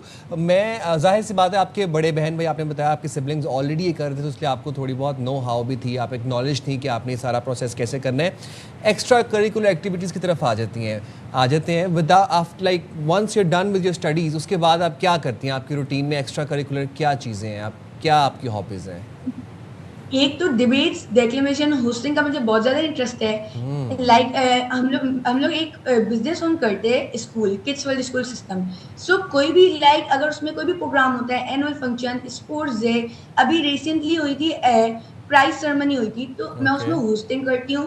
Along with that debate competition में पार्ट लेती रहती हूँ। लाइक मेरी जो जमात है उसमें होते रहते हैं, एंड डिफरेंट डिबेट कॉम्पिटिशन्स में पार्ट लेती हूँ। इसके अलावा मुझे स्पोर्ट्स में भी बहुत ज़्यादा इंटरेस्ट है। सो मैं जैसे ही मेरे एग्जाम्स कंप्लीट होते हैं, सो लाइक फॉर एग्जाम्पल अगर मेरा दिसंबर रहता है, मेरा एग्जाम कंप्लीट हो गया, सो नेक्स्ट 2 मंथ मैं किसी स्पोर्ट में भी ज्वाइन कर लेती थी। ज़बरदस्त ज़बरदस्त। चलें जी, best of luck Maryam for your future endeavours, और ऐसे आप मुल्क और कौम का नाम रोशन करते रहें, हमें प्राउड करती रहें। बहुत शुक्रिया आपने प्रोग्राम के लिए वक्त निकाला। अच्छा, कुछ बच्चे स्टडीज़ में बहुत एक्स्ट्रा होते हैं, स्मार्ट होते हैं, कुछ स्पोर्ट्स में होते हैं, कुछ आर्ट में होते हैं, कुछ क्रिएटिव बच्चे होते हैं। तो ये इस तरह के जब हमें ब्राइट स्टूडेंट्स मिलते हैं तो हमें उनसे ये चीज़ सीखने को मिलती है, not everyone is excellent in studies. Brilliance आपकी जो है ना वो स्टडीज़ के अलावा किसी भी फील्ड में हो सकती है। बिल्कुल, और अगर किसी में मल्टीपल है तो वो बड़ी ज़बरदस्त बात है। लेकिन एक चीज़ बस मैं मेंशन करना चाह रही हूँ, मैंने देखा आजकल के बच्चे जो बहुत ज़्यादा स्टूडियस बच्चे होते हैं ना, वो पढ़ाई को बहुत अपने ऊपर सवाल कर लेते हैं, बहुत स्ट्रेस ले लेते हैं। ये ठीक है जी, कभी थोड़ा बहुत ऊंच नीच हो सकती है, कभी आपके भी थोड़े से नंबर कम आ सकते हैं, बट इट डजंट मीन कि आप ये सोचें जी नहीं ये क्या हो गया मेरे साथ, क्योंकि ज़िंदगी में बहुत से मराहिल अभी आने हैं। तो पढ़ाई तो जस्ट एक फेज़ है, बट ठीक है आप लोगों को जमकर पढ़ना है, मेहनत करनी है। ये मत सोचिएगा कि इन डिग्रीज़ का कोई फ़ायदा नहीं, आपके आने वाले दिनों में काम आएगी। अच्छा जी, हम आगे बढ़ते हैं, बात करते हैं अमेरिका ईरान की बात करते हैं। और यहाँ पर जंग के कहते हैं ना बाद हमने देखा थोड़ी सी एक सीज़ फायर वाली सिचुएशन है और दुनिया के लिए एक चैलेंज बन गई है, क्योंकि डोनाल्ड ट्रंप साहब के बयान रोज़ाना बदल जाते हैं। उसकी वजह से हम देखते हैं कि फिर सिनेरियो भी बदल जाता है और मार्केट में भी चेंजेस आ सकती हैं। अमेरिकी सदर डोनाल्ड ट्रंप एक दिन कहते हैं कि ईरान पर सबसे बड़ा हमला कर दूंगा, नेक्स्ट डे कहते हैं जी खित्ते के दीगर मुल्कों के कहने पर मैंने बहुत बड़ा हमला मंसूख कर दिया, और अगर मैं ये हमला कर देता तो ये वर्ल्ड वॉर 2 जैसे सिचुएशन बना देता। तो अब मुज़ाकरात की भी वो बात करते नज़र आते हैं, लेकिन ईरान तरदीद कर रहा है कि कोई ऐसे मुज़ाकरात नहीं हो रहे हैं और अपना हुर्मुज़ की बंदिश का सिलसिला जो है वो जारी है। सदर ट्रंप ये भी कहते हैं कि ईरान की दरख्वास्त पर बातचीत शुरू हो गई है, मामला तेज़ी से आगे बढ़ रहे हैं। ईरान के पास ये आखिरी मौका है और अपना हुर्मुज़ आज लाजिम मुस्तकिल खुल जानी चाहिए। ये ज़रा सुन ले, फिर आप डोनाल्ड ट्रंप क्या कहते हैं उन्हीं की ज़बानी, ज़रा उनके बयानात आप सुन लें। Are the talks with Iran now off? When we talk, we say we're talking. If we're not talking, when you ask me, no, we're not talking, I'll say it. But we are talking right now, we're talking. And we're talking at the request of Iran, backed by Saudi Arabia, backed by UAE, and backed by Qatar in particular, but others also. Many countries called, the leaders of many are friendly with a lot of them, almost all of them, one way or the other, and they all wanted to give this a last chance. This is a last chance for them to sign a good document. We're talking about the strait, the opening of the strait, having it open literally by tomorrow, completely open, and that'll be the second phase. But the first phase is the opening of the straits. The second phase will be the denuclearization, and that'll take a little while. अब ईरानी वज़ारत ख़ारजा के तर्जुमान इस्माइल बकाई साहब ये कहते हैं कि Oman और Iran आबना Hormuz से मुतालिक नए बहरी रास्ते पर मुआहदे के करीब है, लेकिन आबना हुर्मुज़ बंद ही रहेगी। ईरान के कायम मकाम वज़ीर दिफ़ा ब्रिगेडियर जनरल मजीद इब्न रज़ा का कहना है कि शाम और लेबनान में नाम नहाद सिक्योरिटी जोन्स के मंसूबे और हिज़्बुल्लाह के ख़िलाफ़ नया महाज़ ख़ित्ते को मज़ीद अदम इस्तेहकाम का शिकार बना सकता है। ख़ित्ते से बाहर की ताकतों पर इन्हिसार देरपा सिक्योरिटी की ज़मानत नहीं, सिक्योरिटी का इंतज़ाम ख़ुद खलीजी मुल्कों के हाथ में होना चाहिए। तो ये जो अमेरिकन बेसेस हैं, मिलिट्री बेसेस जो खलीजी ममालिक में है, जिन पे ईरान ने अपनी रिटेलिएशन, जिन्होंने कुछ नहीं किया जब उन पर अटैक हुए, कोई सिक्योरिटी प्रोवाइड नहीं की बल्कि नुकसान ही पहुंचाया उन ममालिक को। तो उस हवाले से ब्रिगेडियर साहब ये कह रहे थे कि जो मुल्क की सिक्योरिटी सालमियत खुद मुख्तारी की जिम्मेदारी है वो मुल्क की अपने अंदर से होनी चाहिए ना, वो बाहर से कोई थर्ड पार्टी आउटसोर्स नहीं। तो पेट्रो डॉलर डील है ये तो जी आपको बेसिस दिए ही अमेरिका को इसलिए गए थे कि आप मेक श्योर करेंगे हमारी सिक्योरिटी, और उसके बदले जी तेल का मामला होगा, फिर वो पेट्रोल में उसकी लेन देन होगी, सॉरी डॉलर में लेन देन होगी। एक चीज़ और हम ये बड़ी तशवीशनाक बात है कि अमेरिका जैसा मुल्क जो दुनिया को कहते हैं ना एम्यूनेशन वेपन सप्लाई करता था, आज हम ये सुन रहे हैं जी उनके स्टॉक पाइल्स कम हो गए and they need time, maybe they are buying time कि वो जी उसमें मज़ीद इजाफा करें। एक बयान मेरे लिए और हैरानकुन था कि जी बहरी तौर पर जो हमारे पास अब वो सलाहियत नहीं, हमारे पास इतना साजो सामान नहीं है कि हम इसराइल की हमलों से, ईरानी हमलों से जो है वो हिफाजत कर सकें। तो इसराइल तो ख़ुद बहुत ज़्यादा हमें बताया जाता था जी डेविड स्लिंग आयरन डोम, ये सब कहाँ गया? ये सवाल पूछना चाहिए भाई। तो जब आपने अपने मुल्क के अलावा और आपने नेबरहुड में लेफ़्ट राइट सब की जिम्मेदारी उठाई हो, आपने सिक्योरिटी का ठेका अपने सर पे उठाया हो, और आप दूसरों की जंगों में कूद कूद के बेगानी शादियों में दीवाने बनेंगे, तो फिर यही होगा ना। डोनाल्ड ट्रंप अब जो बता रहे हैं कि पेट्रियट कम हो गए, थार्ड जो है वो जो दिफाई निज़ाम है वो ख़त्म होते जा रहे हैं। 2000 बता रहे हैं कि 30 तक जो है वो वापस अपनी सतह पर बहाल होंगे जिसपे वो प्री वॉर पे थे। तो जितने थार्ड्स और पेट्रियट्स का नुकसान हुआ है ईरानी मिज़िल से, और वो सारे थार्ड्स और पेट्रियट्स बाय द वे खलीजी ममालिक में भी थे ना। और अगर हम इसका कहते हैं ना फाइनेंशियली इसकी कॉस्ट भी निकालें तो अमेरिका के लिए ज़्यादा कॉस्टली है ये वॉर।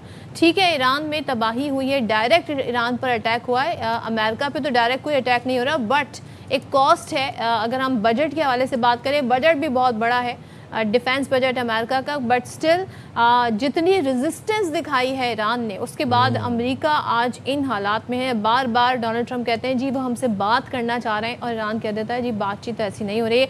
बात कर लेते हैं, हमारे साथ मौजूद है ब्रिगेडियर रिटायर्ड बाबर अलाउद्दीन साहब। Thank you so much Babar साहब ज्वाइन करने के लिए।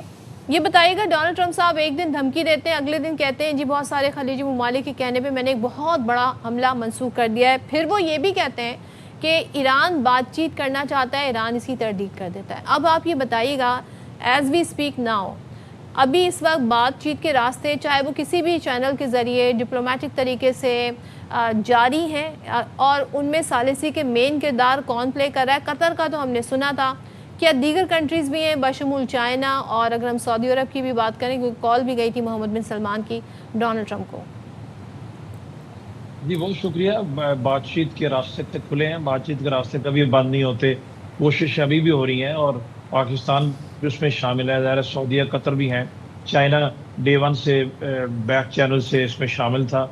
डोनाल्ड ट्रंप साहब की आपने बात की, जो कि उनकी शख्सियत इंतहाई अनप्रडिक्टेबल है, वो इस तरह की बातें करते हैं, और इसी वजह से उनकी इन्हीं बातों की वजह से प्रॉब्लम होती है। आपने कॉस्ट ऑफ वॉर की बात भी की, कॉस्ट ऑफ वॉर बहुत हैवी है। याद रखें, ये जंगी साजो सामान, असला, गोला बारूद जो है, इस पे बहुत ज़्यादा कॉस्ट आती है, और जितनी बड़ी आप फौजी ताकत हो, अल्टीमेटली ये कॉस्ट ऑफ वॉर जो है ये अपना आप दिखाती है, और यही अभी अमेरिका के साथ भी हो रहा है। तो बातचीत एक वाहिद रास्ता है। पहले दिन से हम भी ये कह रहे हैं, दुनिया के तमाम ज़िम्मेदार ममालिक यही कह रहे हैं, बशमूल सऊदी अरेबिया और कतर और गल्फ़ के कुछ इंपॉर्टेंट कंट्रीज़ के बातचीत से मसला हल होगा। गोलाबारी से, इस तरीके से हमले करने से अब तबाही तो कर लेंगे ईरान की, बहुत हद तक आपने कर ली है, लेकिन उससे मसला हल नहीं होगा। मसला बातचीत से हल होगा।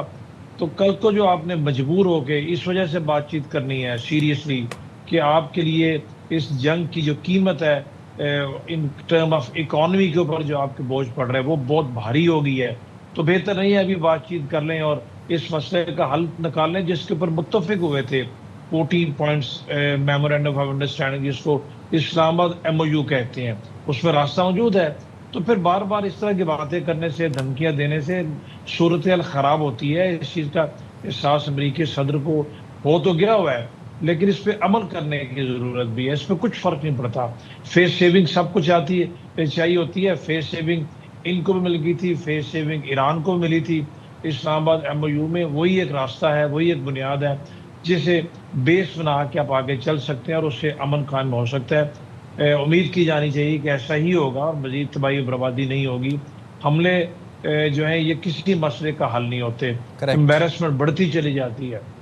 करेक्ट, और वो हम देख रहे हैं कि बढ़ती ही चली जा रही है।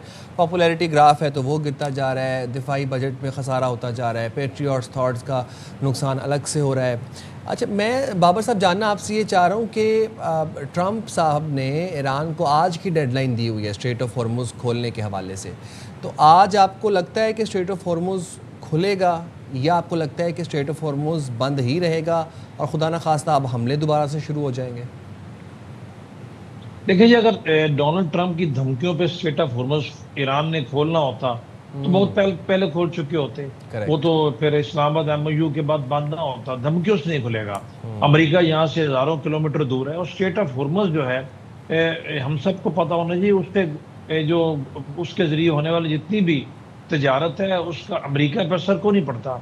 तो अमेरिका ऐसे दुनिया की थानेदारी करने की बजाय हर चीज़ में टांग जो है ना वो बीच में अड़ाने की बजाय या हर चीज़ में लुकमा देने की बजाय बेहतर यह है कि इन चीज़ों को डिफरेंट पर्सपेक्टिव से देखे, ताकि उसकी दुनिया में एक ओवरऑल जो पोजीशन है, जो इसका एक स्टेटस कह लें या अहमियत कह लें, वो भी कायम रहे और इन चीज़ों में उलझ के वो अपने आप को मजीद एक्सपोज ना करे।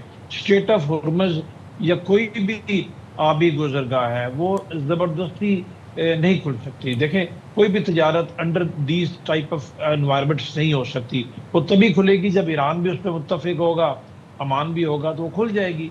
और वो जब हम टेक्निकल लेवल टॉक्स में ही बात होनी थी ना जी, तो जब उसको अब ज़बरदस्ती उसमें से कोई जहाज़ गुजरने की कोशिश करेगा, ईरानियंस रिटेलिएट करेंगे, क्योंकि ये उन्होंने साबित किया ईरानियंस ने कि स्ट्रेट ऑफ हॉर्मज़ उनके लिए एक तुर्क का पत्ता है, ट्रम्प कार्ड है उनके लिए।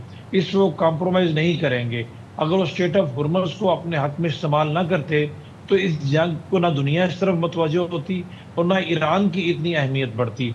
अभी स्ट्रेटेजिकली लोकेटेड है, उनके टेरिटोरियल वाटर में आता है, उसको उन्होंने इस्तेमाल तो करना है। तो ज़बरदस्ती तो नहीं खुल सकती, कभी भी नहीं खुल सकती। अमरीकी जितनी मर्जी वहाँ पर आकर डिप्लॉयमेंट कर दें, कोई भी जहाज़ इस तरह की कोर्शन में वहाँ से नहीं गुजरेगा। यह हकीकत है। तजारत कभी भी गोलियों की बुछाड़ में और संगीनों के साए में नहीं हुआ करती।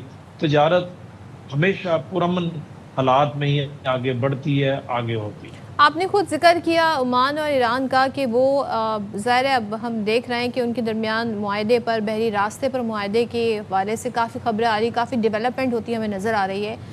लेकिन ईरान एक तरफ अपना हरमुज़ खोलने को तैयार भी नहीं होता, दूसरी तरफ अगर कोई नए रूट या कोई नया मुआहदा ऐसा सामने आता है, अमेरिका कि उसमें कितनी से होगी, अमेरिका को कितना एक्सेप्टेबल होगा आपके ख्याल में?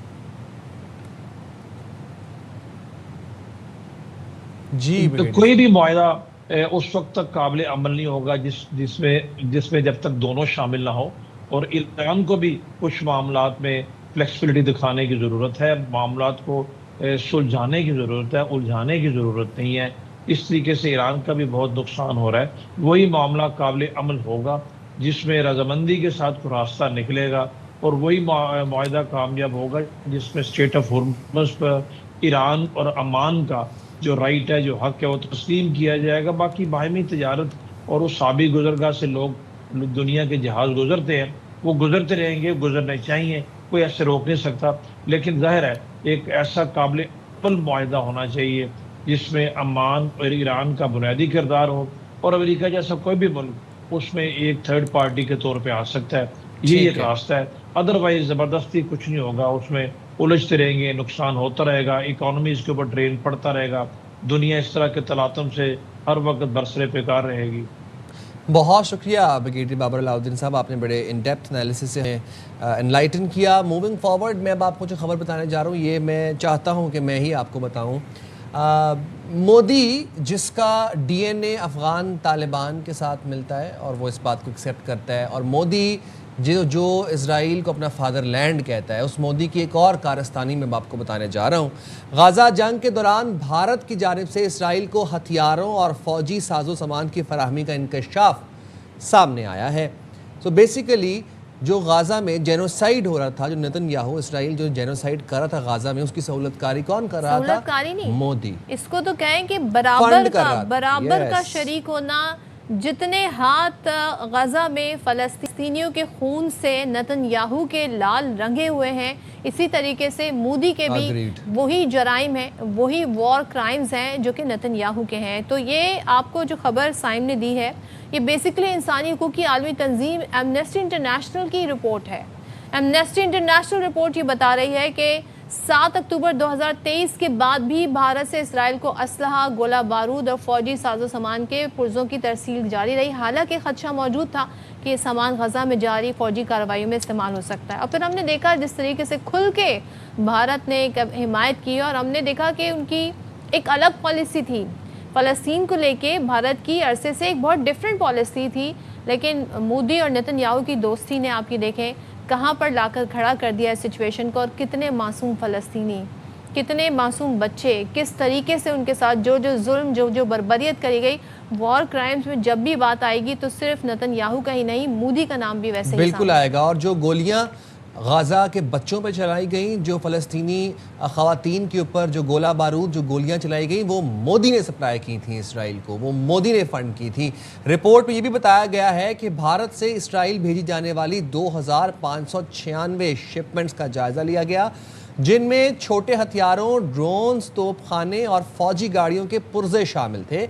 एमनेस्टी के मुताबिक ये सामान इसराइली दिफाई कंपनियों के जरिए फ़ौज तक पहुंचाया गया। तंजीम का मौक़िफ़ है कि ऐसे हालात में असलहे की फराहमी बैनुल-अक़वामी इंसानी कवानीन और जनेवा कन्वेंशन की रूह के मुनाफी हो सकती है नहीं है, ये है, और मोदी को इसके रेपरकशंस, कॉन्सिक्वेंसेस फेस करने पड़ेंगे।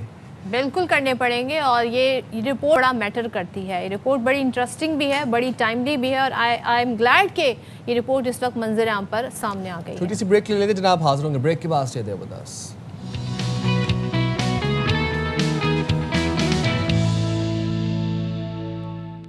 Welcome back once again. बात करेंगे खेल की, और खेल की बात जब हम करेंगे तो हम यहाँ क्रिकेट की बात करेंगे। पोर्ट्समैन टेस्ट का दूसरा रोज़ पाकिस्तान टीम के नाम रहा, और पाकिस्तान की जानिब से अब्दुल्ला शफीक ने सेंचुरी बनाई, और साथ ही हम देख रहे हैं कि दूसरे रोज़ खेल के अख्ताम तक पाकिस्तान ने पहली इनिंग्स में 2 विकेट पर 266 रन बनाए।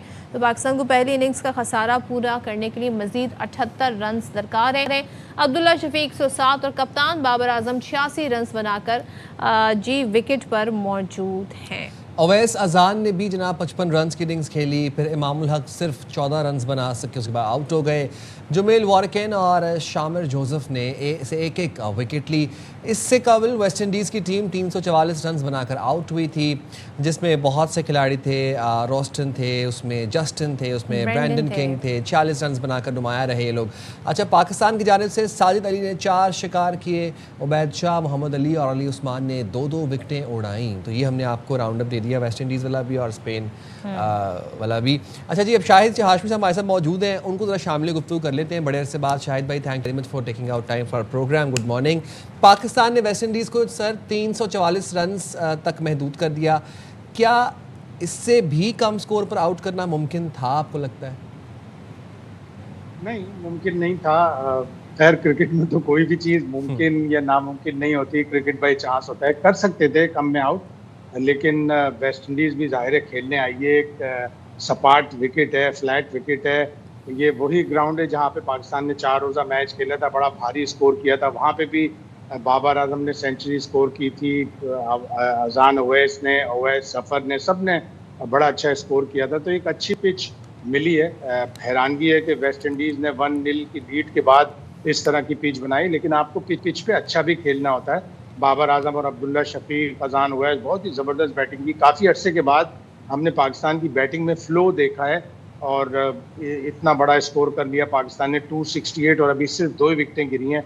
और वो जो सेंचुरी बाबर आजम से बहुत दूर चली गई थी, टेस्ट सेंचुरी, 34 इनिंग्स के बाद अब लग रहा है कि वो आने वाली है। आज इंशाल्लाह वो बनाएंगे सेंचुरी, और पाकिस्तान को उसकी ज़रूरत भी थी। पाकिस्तान 1-0 के खसारे में है, पाकिस्तान को सीरीज़ बराबर करनी है, आगे इंग्लैंड का भी टूर है। तो इससे पाकिस्तान की टीम में, पाकिस्तान के बैटर्स में एतमाद बहुत ज़्यादा बढ़ेगा। बिल्कुल आपने सही कहा, क्योंकि बाबर जो हैं वो सेंचुरी के करीब है, और हम देख रहे हैं 4 साल और 34 इनिंग से टेस्ट मैच में उन्होंने सेंचुरी स्कोर नहीं की है। शाहिद साहब, आज तीसरे दिन का खेल ज़ाहिर होगा, तो पाकिस्तान की 8 विकेटें अभी बाकी हैं। क्या देखते हैं, हमें कितने रन्स की लीड लेनी चाहिए? कम से कम देखिए 150 रन की तो लीड लेनी चाहिए। उमूमन हम ये देख रहे हैं बहुत से टेस्ट मैचों में पिछले 1.5-2 साल से कि पाकिस्तान की आखिरी 5-6 विकेटें बड़े बुरी तरह से कोलैप्स होती हैं। तो अल्लाह करे कि ऐसा ना हो और पाकिस्तान एक बड़ा स्कोर करे, 150-200 रन की लीड ले और फिर वेस्ट इंडीज़ को ये टेस्ट मैच हराए। इसलिए कि टेस्ट सीरीज़ बराबर करने के लिए ये टेस्ट मैच जीतना ज़रूरी है। और हम सन 2000 के बाद से वेस्ट इंडीज़ से नहीं हारे, यानी 26 साल का हमारा नाकाबिल शिकस्त रिकॉर्ड है, वो बरकरार रहना चाहिए। और जिस तरह मैंने पहले कहा कि आगे इंग्लैंड का टूर है, हम वर्ल्ड टेस्ट चैम्पियनशिप में 90 और आखिरी नंबर पर हैं, तो इस विन से हमें पॉइंट्स टेबल में भी ऊपर आएंगे हम, और हमें इंग्लैंड के टूर के लिए भी काफ़ी एतमाद। और शायद साहब, तमाम डिपार्टमेंट में ज़ाहिर है आपकी तैयारी ज़बरदस्त होनी चाहिए, पूरा एक गेम प्लान होना चाहिए। मैं अगर यहाँ पर बात करूँ मोहम्मद अब्बास की, हर कंडीशन में वो अच्छे साबित होना। अभी तक पहले टेस्ट में 8 विकेटें हासिल की, लेकिन दूसरे मैच में उन्हें बिठा दिया। तो ड्रॉप करने की कोई वजह समझ आती है आपको? काफ़ी हैरानकुन फैसला है पाकिस्तान टीम मैनेजमेंट का। सरफराज हैं, उसमें असद शफीक, ये दोनों सेलेक्टर भी हैं और दोनों कोचेस भी हैं। बाबर आजम ज़ाहिर है वो कप्तान है, उनका भी फैसला होगा। उन्होंने टॉस में ये कहा कि कंडीशन ऐसी नहीं थी, ये पिच ऐसी फ्लैट है, इस पर इतनी तेज़ गेंद नहीं आती, और बार बार यही कहा जाता है कि अब्बास की स्पीड इतनी अच्छी नहीं है, लेकिन वो अपनी लाइन और लेंथ से सारा अपनी जो भी कमज़ोरियाँ हैं, जो भी कमियाँ हैं, वो पूरी कर लेते हैं। 8 विकेटें लेना, फिर अगले ही टेस्ट मैच में उनको ड्रॉप कर देना, बड़ा हैरानकुन फैसला था। लेकिन बाज़ औक़ात आप कोई बोल्ड डिसीजन लेते हैं और वो पे ऑफ कर जाता है। शायद अगर पाकिस्तान ये मैच जीतता है तो सब लोग यही कहेंगे कि ठीक है, सही डिसीजन था, और अगर कहीं गलत रिजल्ट आता तो जाहिर है इस डिसीजन के ऊपर बहुत ज़्यादा तनकीद हो भी रही है कि अब्बास जैसे प्लेयर को, और शोमी किस्मत उनकी देखें कि उन्हीं से उबैद शाह को कैप दिलवाई गई। इस दिल से बेचारे अब्बास ने कैप दी होगी कि मैं तो नहीं खेल रहा, यंगस्टर तू खेल रहा। अच्छा शाहिद भाई, चले क्रिकेट की तो हम रोज़ बात करते ही हैं, ज़रा दूसरे खेलों का भी जिक्र कर लेते हैं। अभी रिसेंटली लेटली कॉमनवेल्थ गेम्स हुई, उसमें पाकिस्तान कहाँ पे स्टैंड कर रहा था? आप स्विमर्स की बात कर लें, आप जेवलिन थ्रो की बात कर लें। जेवलिन थ्रो पे मैं एम्फेसाइज इसलिए करना चाहूँगा क्योंकि अरशद नदीम हमारे कौमी खिलाड़ी हैं और उन्होंने पाकिस्तान का नाम बहुत रोशन किया, लेकिन उसके बाद से अरशद नदीम की परफॉर्मेंस बहुत डगमगाई और अब हम देख रहे हैं कि अताब का शिकार भी वो हमें नज़र आए। अब जेवलिन थ्रो के पूरे इवेंट के अंदर हमें अरशद नदीम की परफॉर्मेंस बहुत वीक नज़र आई। एक बॉलीवुड की एक मूवी थी जिसमें मुझे याद है आज से कुछ अर्से पहले वो आई थी, जिसमें पहलवान होती हैं, खिलाड़ी होती हैं, तो वो जब तक अपना देसी खेल, अपना देसी स्टाइल के अंदर वो खेल रही होती हैं, तब तक वो बड़े अच्छे अच्छे अचीवमेंट्स ले रही होती हैं, तमगे ले रही होती हैं। जिस दिन से वो फॉर्मल कॉस्मेटिक ट्रेनिंग शुरू करती हैं, फैंसी ट्रेनिंग शुरू करती हैं, उस दिन से वो डाउनग्रेड होना शुरू हो जाती हैं। आपको लगता है अरशद के साथ भी कुछ ऐसा ही केस हुआ? नहीं, जेवलिन और पहलवानी में बहुत फ़र्क है। पहलवानी में देसी तरीके आजमाते हैं, जेवलिन में अब मॉडर्न तरीके आ गए। और अफसोस ये है कि हमने पेरिस ओलंपिक्स के बाद अरशद नदीम को पैम्पर कर दिया, प्रोग्रेस नहीं हो सकी उनकी। उनको पैम्पर नहीं करना चाहिए था कि हमने 35-40 करोड़ रुपए उन्हें दे दिए। उनको 5 करोड़ रुपए तक मिलते कैश अवार्ड, जो होता है $50,000 वर्ल्ड एथलेटिक्स फेडरेशन की तरफ से तमगा गोल्ड मेडल जीतने पर दिया जाता है। वो काफ़ी मुझे लगा कि जैसे उनकी प्रोग्रेस रुक गई, वो पैम्पर हो गए और उन्हें खुद ही जो है अपने अखराजात उठाकर साउथ अफ्रीका जाना चाहिए था, वहाँ पे ट्रेनिंग लेते या जर्मनी जाते। तो हमारी खेलों की तंजीमों को ये चाहिए कि किसी भी एथलीट को इतना कैश अवार्ड ना दें, कैश अवार्ड दें लेकिन एक लिमिट तक दें, और फिर उसको उस कैश के साथ उसको बेस कर दें, जर्मनी में कर दें, साउथ अफ्रीका में कर दें, उसे एक फॉरेन कोच दें जो मॉडर्न टेक्निक बताए कि जब फील्ड गीली होती है, वेट होती है, तो वहाँ पे आप कैसे भागकर जेवलिन फेंकते हैं। जब ब्लिस्टरी कंडीशन होती है, बहुत तेज हवा चल रही होती है, जैसे ग्लासगो में थी, वहाँ पे आप कैसे थ्रो करते हैं। श्रीलंका का एक नौजवान आया, उसने गोल्ड मेडल ले लिया। इंडिया के 2 एथलीट, कि इसमें ज़ाहिर है अरशद को हम कम इस वाले से रिस्पॉन्सिबल ठहराएंगे। हमारे यहाँ एक जब कोई जीतता है, कोई बड़ी अचीवमेंट करता है, तो हम सब जी उसकी जीत में शरीक होना चाहते हैं। यहाँ पर हमने देखा हुकूमती सतह पर, चाहे वो सारे सूबों उनकी तरफ से अनाउंसमेंट हुई, फिर सब ने चाहा जी हम अपना अपना किसी ना किसी तरीके से कंट्रीब्यूशन उनकी इस जीत में डाल सकें। ये जो पैसा है या ये जो बजट है, इसकी एलोकेशन जो है वो फिर और खिलाड़ियों पर की जा सकती है। हम एकेडमीज बना सकते हैं, अपना डोमेस्टिक स्ट्रक्चर बेहतर कर सकते हैं। हम अरशद नदीम हमारे हीरो हैं, हम उन जैसे और हीरोज़ क्यों नहीं पैदा कर सकते? इसके लिए हमें काम करना होगा, इन इदारों को काम करना होगा। इनसे कोई पूछता है कि भाई आप लोग क्यों नहीं स्पोर्ट्स को फॉल कर रहे हैं? कोई अकाउंटेबिलिटी नहीं है। और आजकल जो बड़ा मशहूर जुमला चल रहा है कि सिस्टम फेल हो गया, तो सिस्टम फेल है पाकिस्तान के खेलों का। हम पिछले कॉमनवेल्थ गेम्स में 18वें नंबर पर थे, 2 गोल्ड थे हमारे, 3 सिल्वर थे, 3 ब्रॉन्ज थे। रेसलिंग इस दफ़ा शामिल ही नहीं की कॉमनवेल्थ गेम्स वालों ने, वहाँ के हमारे साथ तमगे चले गए। हम रेसलिंग में बहुत अच्छे हैं। वेट लिफ्टिंग में हमें नूह भट्ट ने गोल्ड मेडल जितवाया था पिछले कॉमनवेल्थ गेम्स में। वेट लिफ्टिंग की फेडरेशन पे पाबंदी है, उनकी पाबंदी ख़त्म करते हैं, उनके 3-4 अच्छे वेट लिफ्टर्स भेजते तो पाकिस्तान मेडल टेबल में भी ऊपर होता। लेकिन हम खेलों को हम बिगाड़ रहे हैं। हमने खेलों को इस कदर बिगाड़ दिया, तो अब हमें एक सिस्टम बनाना पड़ेगा कि हम किसी प्लेयर को इतना सब कुछ ना दें, सिस्टम पे लगाएं, उसका सिस्टम अच्छा करें, उसको हम कोच देते हैं। वो बेचारे यही शिकायत करते रहे कि मुझे जाना है, मुझे फॉरेन कोच चाहिए। वो अपने पास से खुद पैसे खर्च करके चले जाते हैं। और जब वो नहीं गए तो हमारा सिस्टम बिल्कुल एक्सपोज हो गया कि हमारा सिस्टम इतना अच्छा नहीं था। उनकी प्रोग्रेस के बजाय वो और पीछे चले गए और दूसरे आए और उन्होंने मेडल्स पर कब्जा किया। करेक्ट, बहुत शुक्रिया शाहिद हाशमी साहब, आपने हमारे प्रोग्राम के लिए वक्त निकाला। और मुझे ये लगता है कि खिलाड़ी को उसकी जो ट्रू ओरिजिनल फॉर्म है, जो उसका स्टाइल है, उसी में खेलने देना चाहिए, ना कि उसके स्टाइल को आपको इवॉल्व करना चाहिए, उसके साथ छेड़छाड़ करनी। Arshad is our hero and he Yes, will he is remain indeed. Our hero. हमें अरशद जैसे और हीरोज को सामने Correct. लेकर आना होगा। लेकिन छोटी सी ब्रेक पे हाजिर होंगे, ब्रेक के बाद स्टे देयर विद अस।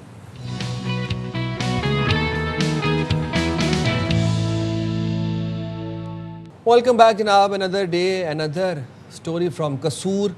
और कसूर से हमें इस एक अजीबो गरीब किस्म की तशवीशनाक और हौलनाक किस्म की स्टोरीज़ हम रिपोर्ट करते रहते हैं अक्सर औकात आपको। अब कसूर में क्या हुआ है कि कसूर में पुलिस ने डकैती और अगवा की झूठी कहानी का ड्रॉप सीन करते हुए खुद साख्ता वारदात का भांडा फोड़ दिया। पुलिस के मुताबिक अदनान ने 155 पर इतला दी कि उसे 4 डाकुओं ने अगवा किया और 80,000 रुपये छीन कर फायरिंग करके ज़ख्मी कर दिया। पुलिस को मशकूक महसूस हुआ। दौरान तफ्तीश मुलजिम ने एतराफ़ किया कि वो पैसे वालिदैन को देने के बजाय नया मोबाइल ख़रीदना चाहता था, जिसके लिए दोस्तों के साथ मिलकर डकैती और अगवा का ड्रामा रचा। अंदाज़ा करें, सिर्फ मोबाइल फ़ोन ख़रीदने के लिए इसने पूरा एक क्राइम सीन क्रिएट किया। और हम ये देख रहे हैं कि ज़ाहिर वालिदैन भी ज़ाहिर इसमें कितने मुतासिर होंगे सारी सूरत हाल से। हमारे नुमाइंदे तकरीम अली मौजूद हैं, उनसे बात कर लेते हैं। मुझे बताइएगा तकरीम, पुलिस को कब ये मामला मशकूक लगा? वो ऐसे क्या अवामिल थे या फैक्टर्स थे जिनकी वजह से पुलिस को लगा ये केस जेन्युइन नहीं है? अच्छा सदफ, पहले तो ये बड़ी जो है ना अहम बात है कि बाज़ ख्वाहिश की तकमील के लिए इंसान इस ऐसी हदें पार कर जाता है कि अक्ल और शौर भी पीछे रह जाती हैं। अपनी ख्वाहिश को पूरे करने के लिए बाज़ का जान को भी खतरे में डाल लेता है। यही जो कसूर का जो वाक़या है, ऐसे ही इसकी जो है ना वो मिसाल है, जिस पे जो है ना ये नौजवान ने सिर्फ मोबाइल के हसूल के लिए ये ड्रामा रचाया और पहले इसको बिस्तर पे जो है ना अस्पताल का बिस्तर देखना पड़ा, अब जेल की सुलाखें जो है ना देखनी पड़ रही हैं। तो ये वाक़या हुआ था 31/7/2020 को रात का ये वाक़या। ये अदनान नामी नौजवान है, ये एक फैक्ट्री में काम करता है जो है सदफ, उसके लिए। अच्छा, उस फैक्ट्री में काम करते हुए ये ना इसने जो है ना इतला दी थी कि 15 पे कॉल की, जिस पर डीपीओ आफ्ताब पुलरवान ने और एसएचओ अली अकबर और अफसर डोगर साहब है डीएसपी और इनको जो है ना वहाँ पे भेजा। उसने इतला दी कि जी मुझे जो है ना 4 लोगों ने अगवा किया, उसके बाद मुझे जो है ना यहाँ ले गए, मेरे पैसे 80,000 जो पैसे थे वो ले गए और अपना फायर लगा दिया। ठीक है, ये हमें पूरी स्टोरी समझ आ गई। Thank you much. तकरीम हमारे नुमाइंदे साथ थे, इस हवाले से बात कर रहे थे। अच्छा जी, कुछ अचीवमेंट्स ऐसी होती हैं जिन पर बात करना बहुत ज़रूरी होता है।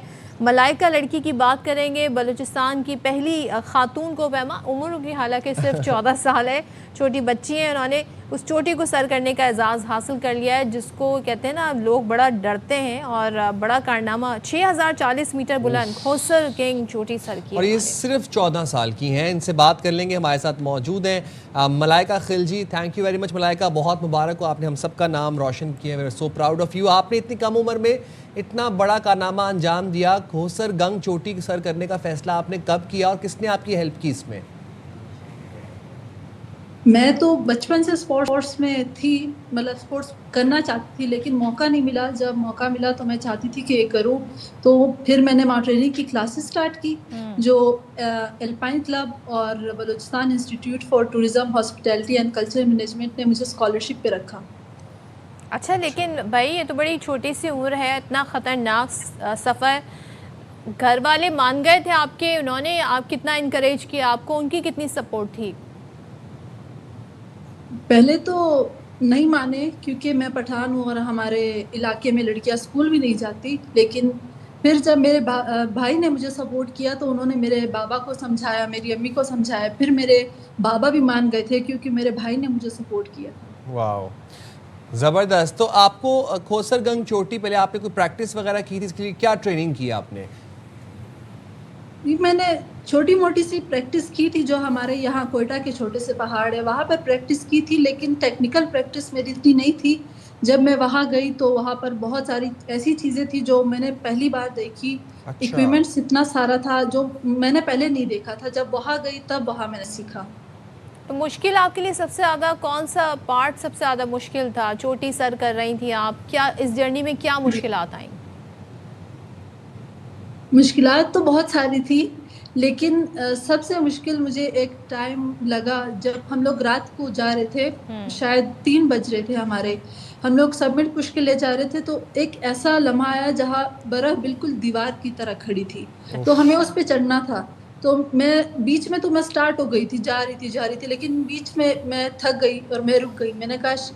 मैंने कहा मैं हमारे गाइड को मैंने कहा मैं वापस नहीं जा सकती, लेकिन नहीं, उन्होंने मुझे कहा नहीं, आपको वापस नहीं जाना, आपको बलूचिस्तान की पहली लड़की बनना है। इसलिए फिर जब उनकी बस एक जो मोटिवेशनल बात थी मेरे लिए, जब उन्होंने मुझे ये कहा तो मुझे फिर से ख्याल आया नहीं, मुझे करना है, मुझे जाना है। फिर मैं वापस स्टार्ट हो गई थी चलना। इस आज़म को, आपके इस हौसले को हम सलाम करते हैं। Thank you very much Malaika खिल जी, आपने प्रोग्राम के लिए वक्त निकाला। अल्लाह ताला आपको कामयाब करें, हमारा नाम ऐसे ही रोशन क्या करते रहे, बात है पाकिस्तान भाई का नाम हमारे बुलंद बलूचिस्तान के बच्चे बच्चियों की। तो यहाँ पर हम आपसे इजाज़त चाहेंगे, अपना ख्याल रखिएगा। अल्लाह हाफ़िज़। पाकिस्तान जिंदाबाद।